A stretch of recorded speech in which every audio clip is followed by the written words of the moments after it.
చంద్రబాబు నాయుడు గారు ఎంత టాలెంటెడ్ రా అంటే నిన్న యోగా కార్యక్రమం పెట్టినాడు. ఎవడైనా కూడా ఆరోగ్యం కోసం యోగా పెడతాడు, ఈయన రికార్డుల కోసం యోగా పెట్టినాడు. ఎందుకు రికార్డుల కోసం యోగా పెట్టినాడంటే మా ఊర్లో 10 సంవత్సరాల ముందు చచ్చిపోయినోడికి పార్టిసిపేషన్ సర్టిఫికేట్ ఇచ్చినారు యోగాలో.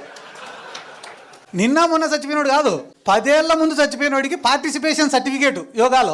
ఏమన్నా శివానికి శివాసనానికి సర్టిఫికేట్ ఇచ్చినారేమో. అంటే ఏం చేసినా కూడా దాంట్లో స్కామే ఉంటుంది తప్ప ప్రజల గురించి ఆలోచించి వాళ్ళు ఏమి కూడా చెయ్యరు. కానీ మీరందరూ కూడా గుర్తుపెట్టుకోవాల్సింది ఏమరా అంటే ఈ భారతదేశంలో ఇంకొక గొప్పటి అవకాశం. ఒకరిపైన ప్రేమతో ఓటేసేదానికన్నా ఇంకొకటి పైన కోపంతో ఓటేస్తారంట. ఈ రోజు మళ్ళీ తెలుగుదేశం వాళ్ళకి ఫస్ట్ చెంపదెబ్బ అనుకోండి, మెట్టు దెబ్బ అనుకోని పడేది ఆడినా తెలుసా? ఈ వైన్ షాప్ల కాడనే. ఒరే వైన్ షాపులు వచ్చినాయి, ఇంకా మన గల్లాపేట నిండుతుంది, మన జోబులన్నీ నిండుతాయని అందరు వేసినారు ఆ టెండర్లు. నీకు 10 రూపాయలు ఇచ్చినాయి అనుకో, ఇద్దరిని తినమంటే ఎంత తింటాడు?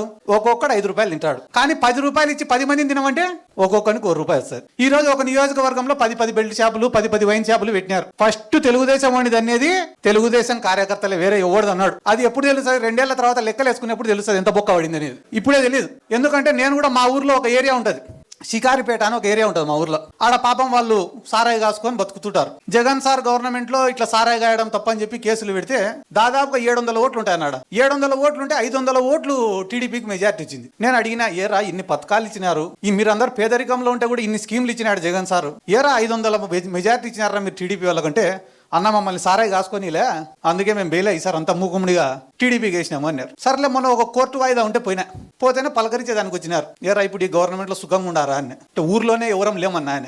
ఎందుకు రా అంటే 99 రూపాయలకే మందు దొరుకుతా అంటే ఇంకా సారాయి తాగేటోడు ఎవడన్నా.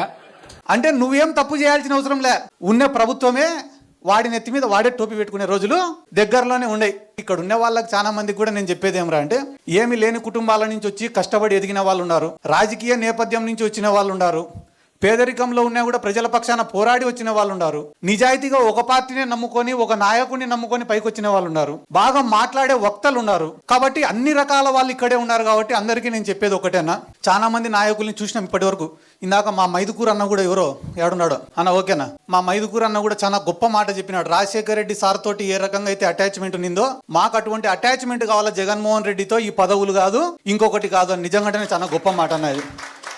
ఎందుకంటే మేము కూడా పనిచేసే జగన్ సార్ ఎప్పుడైనా కూడా శబాష్ అని చెప్పి భుజం తడితే చాలు తప్ప వేరే పదవి కూడా మేము ఎవరం కూడా ఆశించడం లేదు. ఎందుకంటే ఆయన పైన ఇష్టంతోనే అందరం కూడా పనిచేస్తున్నాం. ఎందుకంటే నాకు కూడా చాలా ఉదాహరణలు చెప్తారన్న రాజశేఖర రెడ్డి సార్ దగ్గర నుంచి. ఎందుకంటే ఒక వెల్ఫేర్ స్కీమ్స్ డెవలప్మెంటే కాదు రాజకీయం అంటే. రాజకీయం అంటేనే ఒక ఎమోషనల్ బాండింగ్. సిద్ధార్థ రెడ్డి అంటే రే మా వాడరా అని దగ్గర తీసుకునే రోజే మనం రాజకీయంగా గెలిచినట్ల.